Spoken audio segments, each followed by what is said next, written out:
here.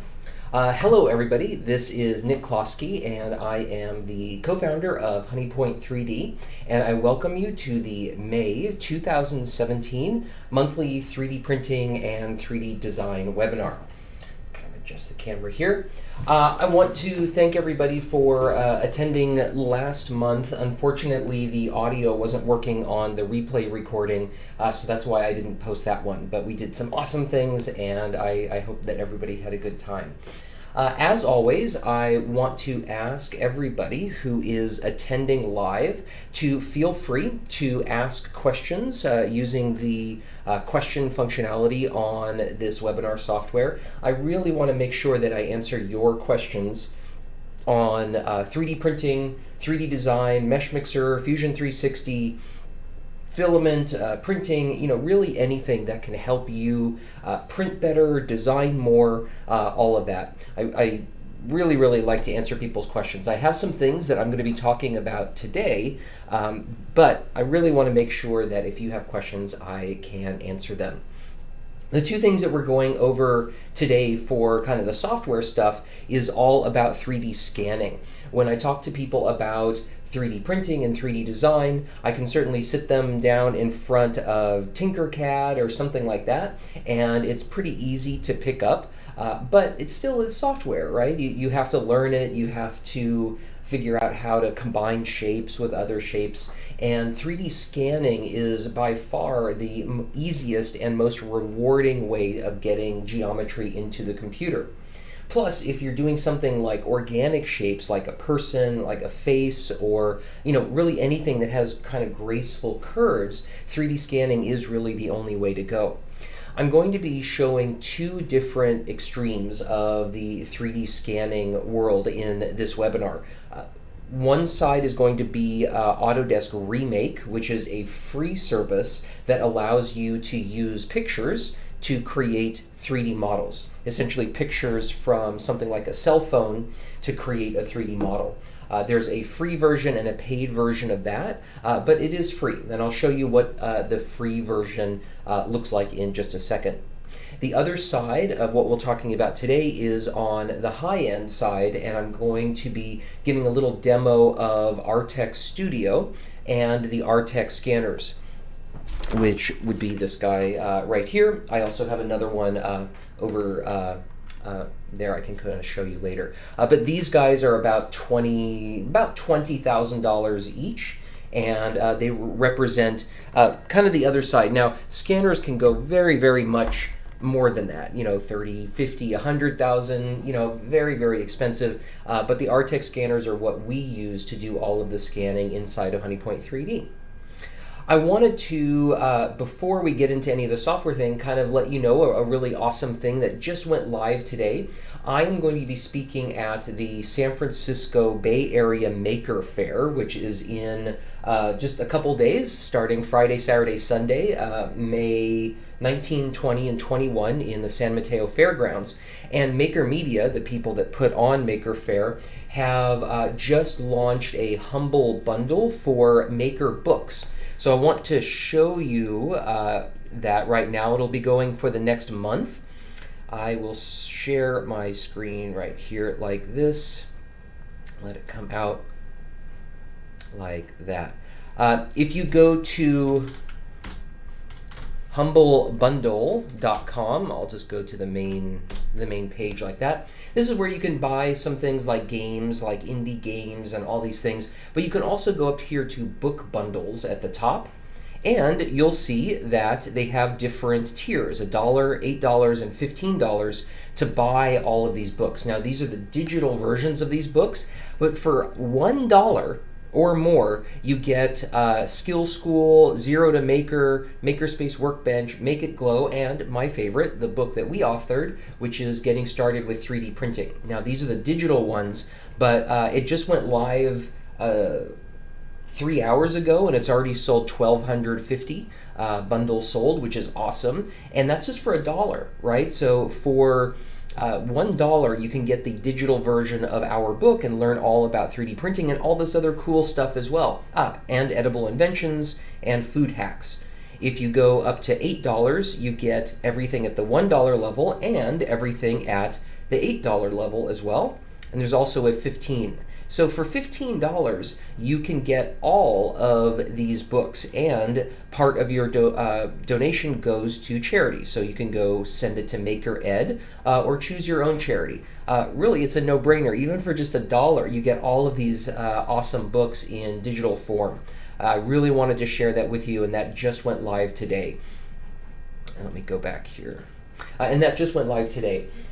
Really encourage you to do that. It's a great value. It supports charity. Of course, you don't have to pay $1, right? You could spend $100 on it, and a lot of that money will go to that very nice charity or the charity of your choice. Wanted to kind of let you all know about that. Great. All right. So no questions yet. And I've also heard some good news on my webinar software that next month all of the recordings will go in HD, hopefully by June. That means I won't have to use this kind of weird recording software if you're watching this on YouTube. So I hope that it will get better by then. Let me bring up here Remake and see if it's done processing. If it's not, I'll start on Artec Studio first, but let me go to my screen and to Remake. No, not done yet. So I started this a little while ago. This is a brand new version of Remake, so my license became invalid. I have to go in and relicense it. I have the professional version, but I need to go back and do it. What the professional version does is it lets you run all of the photogrammetry reconstructions on your local computer rather than on the cloud. But right now, I am doing a little drill down here. It is 29% done. I started this at the start of the webinar, which means it will probably be done fairly quickly. Let's not deal with Remake then. Let's go to talk about Artec Studio, and then we'll go back to Remake after that. Now, Artec Studio and Artec in general is a really great company. $20,000 per scanner might be a little bit steep for people, but when you're talking about running 3D scanning services or doing things in a professional level, $20,000 is really kind of an entry-level thing, but it gets you a very advanced sort of scanner. Before Artec came out, I think the next price was around 40 or 50,000, and then Artec brought it down, and they have some really cool new scanners too. I wish I could afford, but actually these scanners do just as well as the new ones, and we actually run quite a robust scanning business with that. Let me go back over here. This is the other scanner, so this is the Artec Spider scanner. This is meant for scanning small objects, kind of head-sized and less, if I were to scan this little vice grip or something like that, I would not use the other scanner. It doesn't have the resolution. The Spider would be perfect for scanning something like this.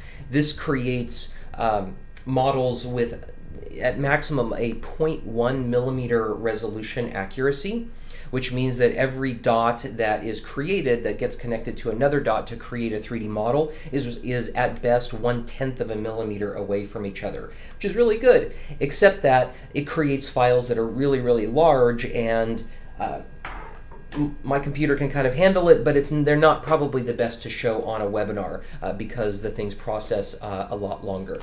So I'll put the Spider back over here, and we will go to what's called the EVA. This is the EVA. The EVA could scan literally a car. It is accurate at best to about 0.5 millimeter, anywhere between 0.5 millimeter and 1 millimeter if you're kind of going really fast. And this is a great scanner to kind of get larger things. We use both equally. Some projects come in that are great for the Spider, some for the EVA. That's why we have both. The software is really key, and Artec just came out with the latest version of Artec Studio literally like 1 week ago or 2 weeks ago, and that's what I'm going to be showing you today, Artec Studio 12. It has really increased our throughput for the number of scans we can process and just the speed that we do all of our scanning. Artec Studio, just like any professional software, if you're running this in a professional setting, you want to have things done quickly, You want to have things done accurately with no crashes, things like that. We had Artec Studio 10 before. We did not upgrade to Artec Studio 11, and now we do have Artec Studio 12. And I have to say that, at least coming from 10, it is a huge upgrade that really, really speeds up our scanning. And if you have one of these scanners, you know that time equals money, right? You're probably making money with these scanners, and I can't say enough good things about Artec Studio 12, but hopefully I won't have to. I want to show you. And what I also want to do, based on some requests from last month, is show some tips and tricks on how to use Artec Studio, because we had someone from last month give some feedback that they had, I think, an EVA and a Spider, but because they didn't have at an educational, like at a university, but because they didn't know how to use Artec Studio, it wasn't getting as much use, and they went down to a scanner called the Next Engine, which is kind of a consumer grade scanner and is not at all comparable to the Artecs, which is a shame. If you have an Artec, you should know how to use it, and that's what I am wanting to help you with today, just a little bit, and then we'll go into the free one after that. Share my screen again, and I will bring up Artec Studio 12. Once it comes up here in a second. And I will resize this for replay purposes. Right around here. Okay.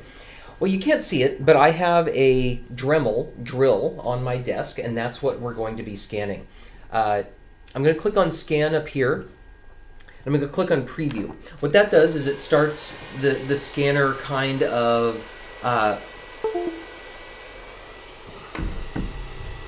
flashing. Actually, let me stop with this and go back here. It's happened before. Hopefully somebody on the webinar can let me know if you can still hear me. Hopefully. If anybody can type in. Well, while people are typing in, hopefully they can. This kind of happens sometimes with this webinar software, that when I use some sort of USB device, other things kind of stop working. I haven't gotten anybody to respond yet, but let me go back and see. And one of the issues with this is that Artec Studio uses a graphics driver, and I might not be able to run that. Let me see. While I'm doing other things.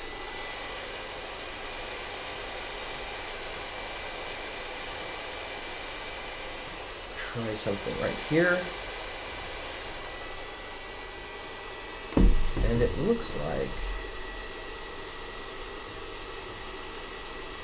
hear me, but blurry and the sound is choppy. Okay, what it looks like is that the way that Artec Studio, I tested this before and I thought that it worked, but the way that Artec Studio works is, I guess it grabs the graphics card. I am technical, but maybe not about this too much, but it looks like the scanning isn't coming through with the with Artec Studio and me running like my webcam at the same time. I think maybe something about the graphics drivers. So what I'm going to do is maybe go back here and check on Remake and see. What I'll do is let me talk about Remake, and then I will answer people's questions. And what I'll do is I'll end the webinar, but I'll keep going on the webinar and record the rest on my screen recording software, so that you can come in and then just jump to where I say in the YouTube video and you won't miss anything. So what I'll do is I'll go over what Remake does, and then answer any questions you have. And when the YouTube link to this is posted, I will put in the YouTube description exactly where you need to jump to in order to just pick up where I left off. So let me talk about Remake, because I know that this will work. And actually, let me switch to this.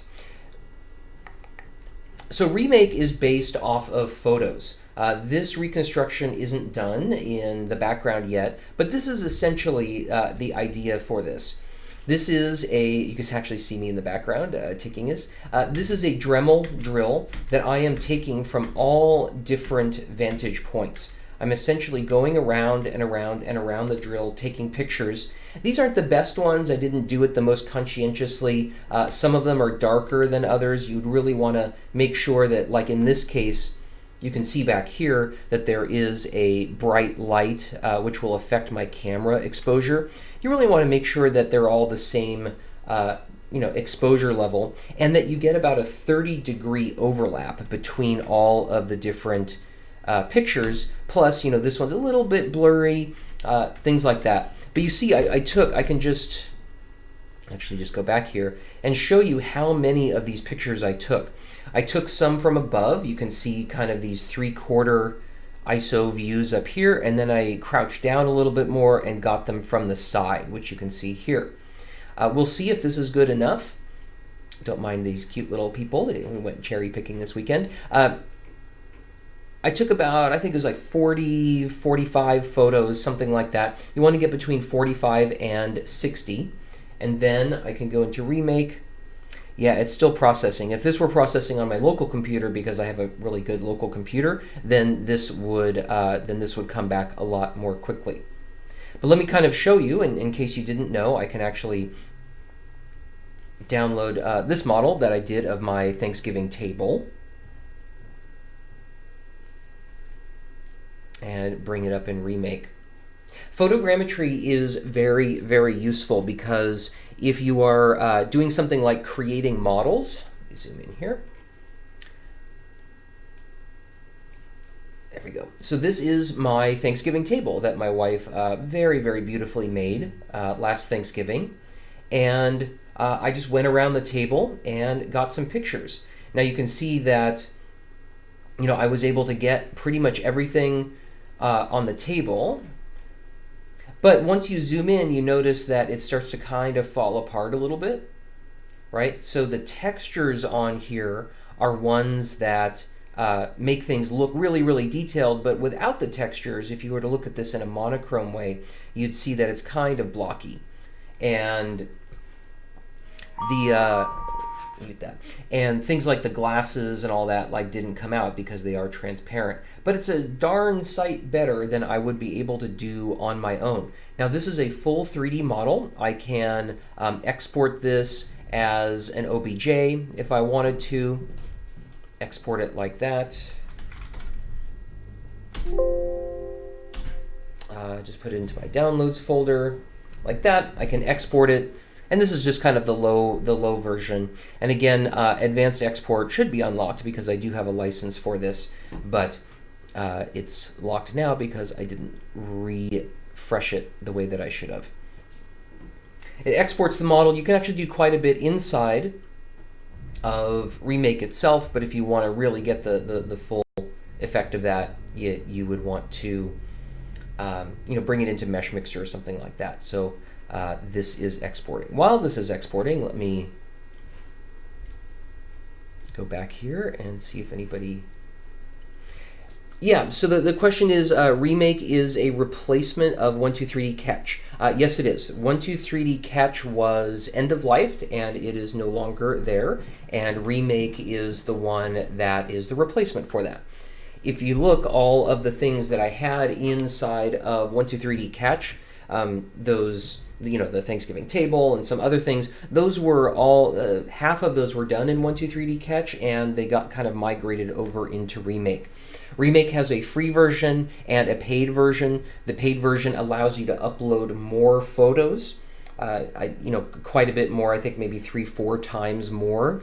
And Remake also, the paid version, which isn't that expensive, I'm not sure, maybe $25 a month, something like that, allows you to do local reconstructions as well. So if you have a powerful computer, you can just do it locally without having to go online, and more importantly, without having to use cloud credits. A lot of Autodesk accounts have a good number of cloud credits, but you can use them up, and you can, if you use them up, you have to start paying for them. The nice thing about local processing is it uses no cloud credits at all, which is very nice. All right, let's see if Remake is done here. It is. Just to give you an example, I will go into downloads right here and double click on this. And after a second, you'll see that Meshmixer brings it up. Now this is the new version of Meshmixer, which means that I was able to double click the OBJ and it actually brought in the textures. In the past, it didn't. You would get a monochrome model and you'd have to, it was just a mess. But now it's fully in here, so I can go in and, you know, select things just like I was able to do and with any 3D model, delete it, you know, edit. I can do some, you know, plane cuts on this to kind of clean it up. I have a whole section in my Meshmixer class on how to do 3D scan cleanups. But, you know, cleaning it up, a lot of holes back here because I couldn't get behind the table. But, you know, something like that, and you could work on this and make it a full manifold model if you wanted. I just want to kind of give a shout out to that, and let me go back and see if anybody has any questions. If nobody has any questions, what I'll do is I will end the webinar, but I'll keep the webinar going on my screen recording software, and then I'll be able to do the Artec Studio demo that some of you came for. So,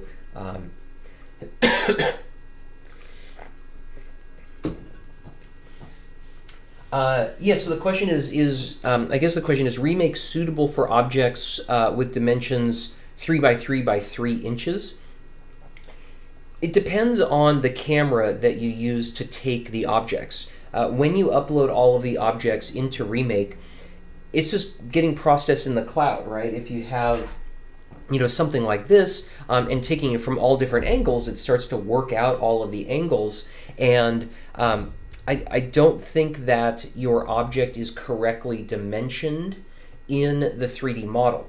Now, inside of the 3D model, you know, this, you know, certainly is about twice as long as this, right? All of the dimensions inside the model are right, but it has no way of knowing if this thing is 8 inches long or, you know, 80 yards long, right? So if you go to 3D print this, or you go to match it up with other existing models that are dimensioned properly, you can go in and set the dimensions. So something like this will say that it's, you know, 8 units across, but units could be millimeters, units could be inches. You would just go in and say that this is 8 inches across, and then convert it to millimeters or whatever. Now my point is with that, is that if I were wanting to do photogrammetry on something like this, like on a key, that would be much harder. The reason why is, I don't know if I can actually show this on my phone or not. So if I put a key up really close on my cell phone, right, I could take a picture from pretty darn close, get somewhere, you know, like that. But what happens on, you know, kind of inexpensive phones, or pretty much all cell phones, is that you get a fisheye effect when small objects are taken up close. You would need to go to a really nice camera with really good glass, like a DSLR, and not even a DSLR, but one with a really nice lens that doesn't have, with the absolute minimum amount of distortion in the lens. Then you can get things up close, right? Because if you can focus this close, even with a macro lens, but the geometry is distorted, then your final image is going to be distorted. And, you know, conversely, if you have to, you know, with a cell phone like this, you have to take it really far away, you're not going to get the differences between pictures that the photogrammetry software would need to work out all of the edges. Smaller objects are harder. I would say that something, you know, if I were trying to do photogrammetry of this, which is like a little pencil holder that I printed with all of the things in it, this would work with just a cell phone camera from a few feet away, but you would be off by about 1 centimeter, right? So quite a bit, right? You would get off, and what off means is if you're trying to scan a person, you know, their nose might be like over a little bit, right? A centimeter is great if you're just kind of looking at 3D models, but if you're trying to do any sort of reverse engineering, a centimeter might be an issue. Now, you can get around that by taking more photographs, getting more overlap. They say on the Remake forums that you can get down to a millimeter or so if you have really, really good ways of taking photographs. I haven't really seen a millimeter. I've seen, maybe 10 millimeters, 8 millimeters, 7, something like that, if you're really, really conscientious. But still, that is quite a bit, right? Nothing like an Artec scanner or something would do, but it's good enough for a lot of people's uses. And I would go onto the Remake website and see, what they say about that. Again, I would like to ask anybody if they have any questions, and if not, what I can do is say farewell to you now, but keep recording on my other screen recording software there and show you the Artec thing and put in the notes right at the minute mark what that is. So I'll give people another minute or so to ask any questions about 3D printing or 3D design. The Maker Faire, I'm giving a talk, just a 15-minute talk on Saturday at the Maker Faire at 11:15 in the morning, if you want to come and see me and say hi.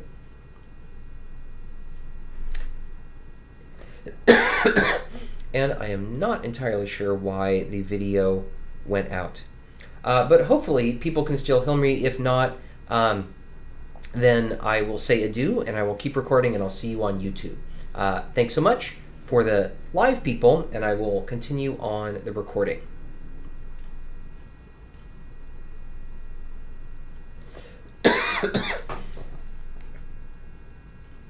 Okay. I wonder if I can record myself like this. I should be able to. Awesome. Okay. We are right around the 26-minute mark, and now I am wanting to show you about Artec Studio. I still have Artec Studio up here, and just for absolute good measure, I'm going to exit out and go back in. And I don't know if I can turn off that box around my face or not. It sounds like no. Okay. Let's see if this works. Okay. This does work. I will go back to the camera. Okay. So what happens in Artec Studio when you click on Preview is that this starts flashing. You can kind of see flashing. I'm going to grab this like this, and you can kind of see right here that I am moving the camera around this drill, and you'll see that in Artec Studio when I go back here. Go back to Artec Studio. So this is Preview. This.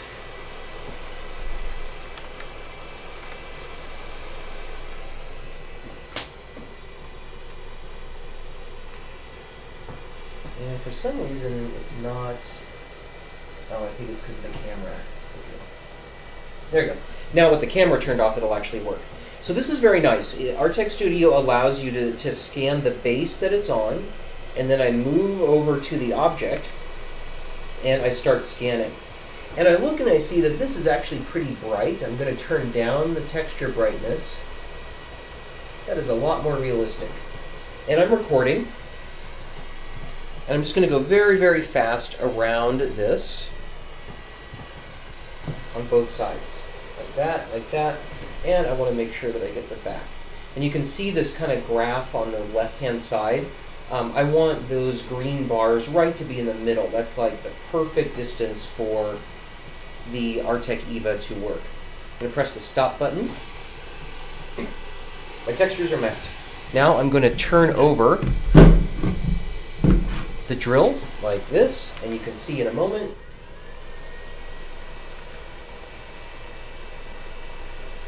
that I'm going to scan the other side of the drill. And I purposely kind of put it in a bad place because I can't really get around to the other side of the drill.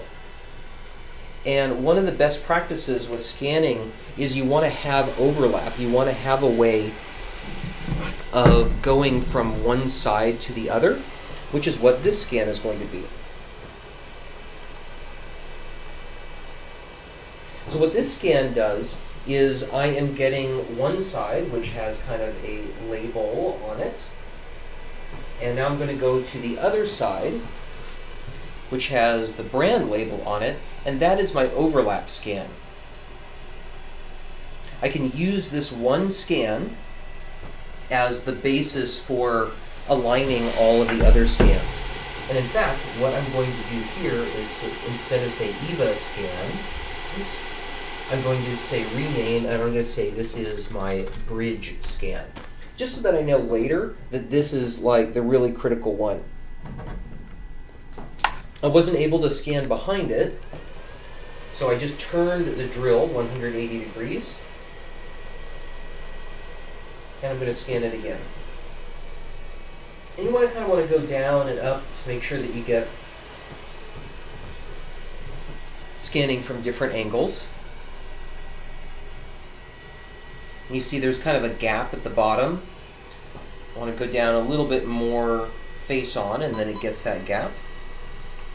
And I'll click stop.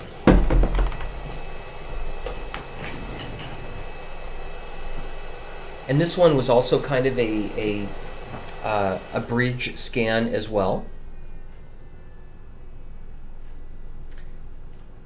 So I'm going to right click on this and say bridge 2, like that. So you see that there was some, these are kind of all of the different scans that I got, and if it looks rough, that's okay. It will fix it out later. I can go into editor like this. Now the nice thing with Artec Studio 12 is that you can do the erase commands on multiple different scans at the same time without exiting out of the tool. I'm going to click the little eyeballs here, so I only want the first scan. There's no base. It actually automatically removed it. That's great. But you know, you don't really need to do this now, but I tend to just kind of go in and just super roughly get rid of things I really don't need. Turn off that one, turn on this one.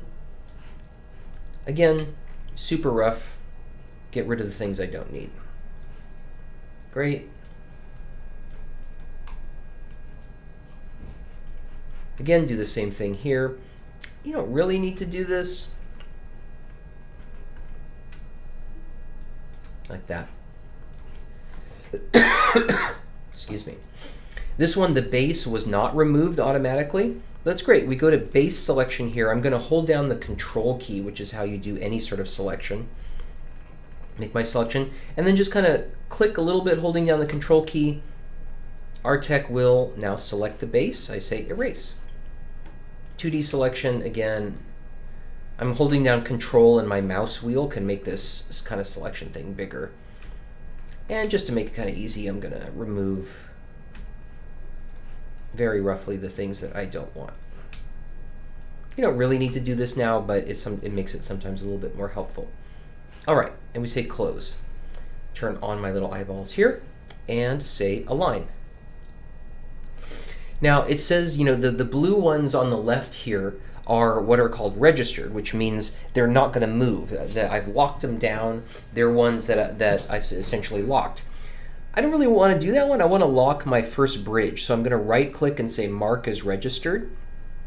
And then I'm going to right click on the scan one and say mark as unregistered. Zoom in here.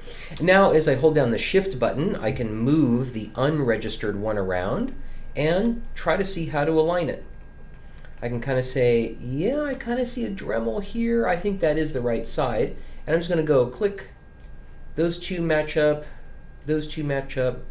Those two match up. Now, I did something that I would not normally do.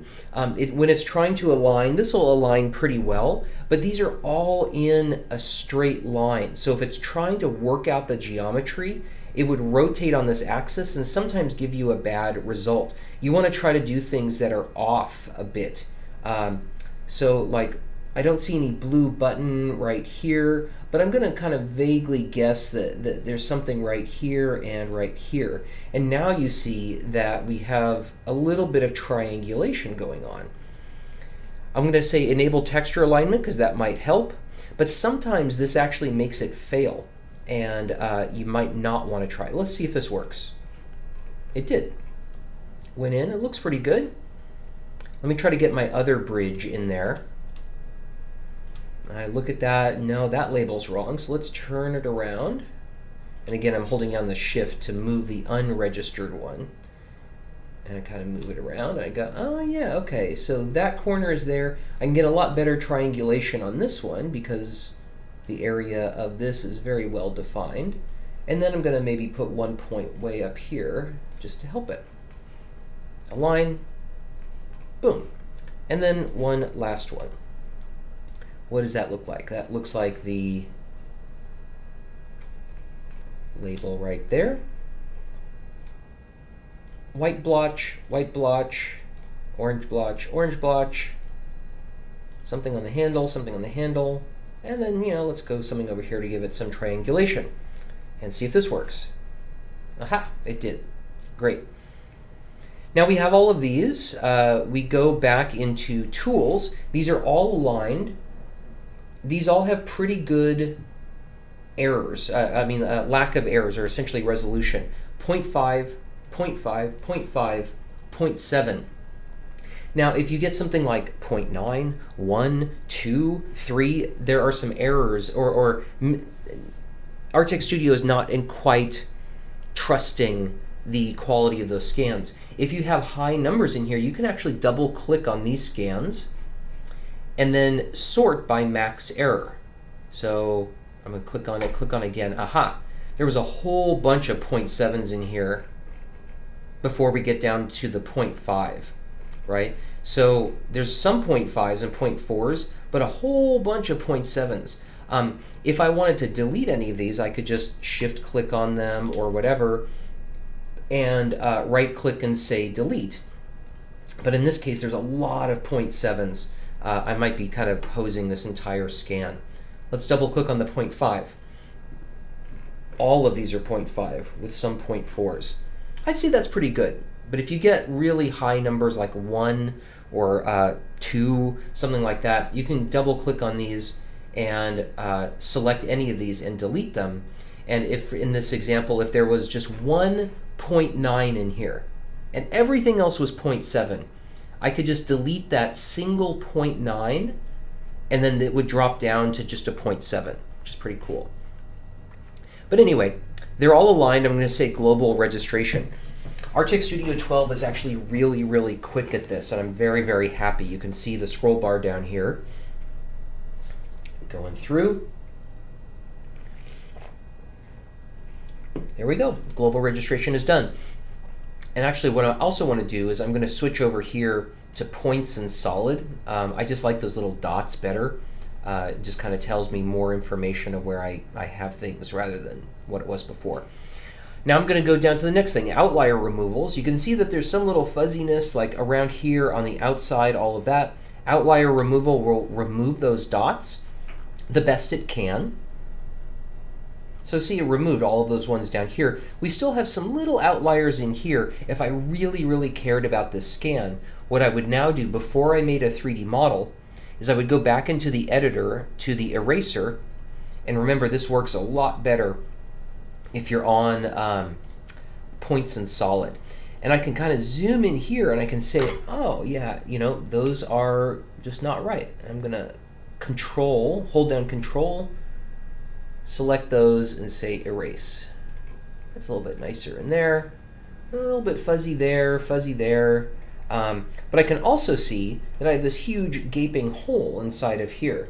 That might or might not cause issues. I have some on the bottom. So we're going to see if this causes issues later. Close that. So this is from global registration, outlier removal. You sometimes want to go back and do some cleanup in the editor. But assuming all of this is all good, we can do one of the fusions. Fast is just to see if you're missing any areas, and it's really, really fast, and it's good to kind of see if you just missed some scan data somewhere. Smooth is for objects that are primarily smooth, and then sharp is for real sharp things. So these are all of the holes. I can say select all. I can deselect some of the holes. What I normally do is I deselect the big holes, and then I fill them, fill all the smaller ones, and now I go individually. So if you click on one of these, on the number, it'll actually zoom the camera in. I say, yeah, that one's fine to fill. Let's click on the next one. Okay, so that's the top. All right, I'm going to fill that one. Didn't fill it the best, but that's okay. Let's click on the number again. Oh yeah, so that's there, but this one should be pretty good. Yeah, it filled it in just great. And then let's go look at the big one on the bottom. Let's see how it does with this. Actually pretty darn good. Pretty darn good. And say apply. So now we are left with a fusion scan. All the eyeballs are turned off. We have this in here. We can look at this. We can look at how many polygons it is. This is, for large scans, this can come out very, very large. What I can do with this sometimes is I duplicate it. And then on this scan, I will go into Tools. And let's see.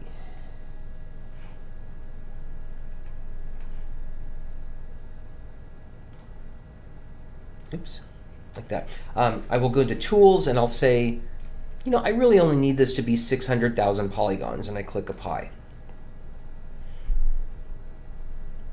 And actually, it probably was that anyway, since the size didn't much change.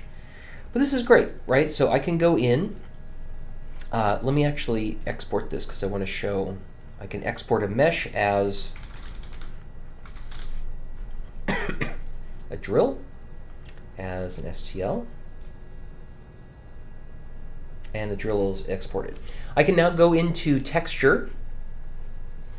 I can use all of my scans if I want to gather the texture information and create a 4K texture, which is pretty good, and say apply. And Artec Studio 12 also really, really quickly does texturing, which I'm very happy with as well, because texturing can sometimes take quite a long time. Excuse me. Another nice thing to note that you can't really see on my screen capture is that the icon at the bottom actually has a green bar going on it, so I can visually see my process down here without having to go into Artec Studio, which is very nice. And now we have our drill. I'm going to pretty much always turn up the brightness, maybe turn up the gamma a little bit, and we have a drill. So now here's kind of an expert thing. We have a good drill, but the top of this really did not come out. The drill bit kind of holder didn't, and the rest of it didn't. What we can do, I'll turn back my untextured one, is remember I exported this model. What I can do is I can go in to Meshmixer and open the drill. Like this. Now, assuming that I don't move it, I don't transform it, like I don't move it like this or whatever, I can do editing inside of Meshmixer and then bring it back into Artec Studio. Let me show you what I mean. So this at the top, I'm going to sculpt, and actually I don't even need to sculpt this. What I can do is select it, delete it, and now fill it with a flat, and then I'll smooth it just a tiny bit around the top just to make it nice and smooth. There's there. And you see we got a tiny bit of crunchiness inside of here, which is actually really good. It's a credit to the Artec scanners that they even got that. But I'm going to smooth these out a little bit with just my robust smooth tool. Kind of go in here. That's probably too much smoothing, but that's all right. Yeah, smooth it out a little bit here. Again, some crunchiness here. Again, credit to Artec for even getting that in the first place with the EVA. A little bit nicer there. Look around. You know, I can go in and do quite aggressive smoothing on the bottom of this, because the bottom of this is smooth. It's just a piece of plastic. I could go in, the Dremel kind of comes out there. I could go in and smooth all I want with this, or I could just go in and Control A and smooth the entire thing all at once. That might take a second or so to do, but that's pretty good. Actually, why don't I just try that? There we go. Now we've lost a lot of detail, but now everything is smooth. I'm going to export this just back as drill.stl. Now here's a really awesome thing. I can go back in to Artec Studio, go File to Import, and import the drill.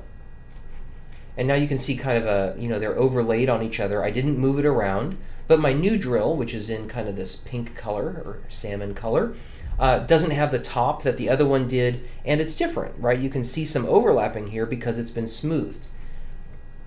With the drill visible like this, I can go in and texture this model as well and apply it. And it will go and put a texture on this model that I went and made a little bit better inside of Meshmixer.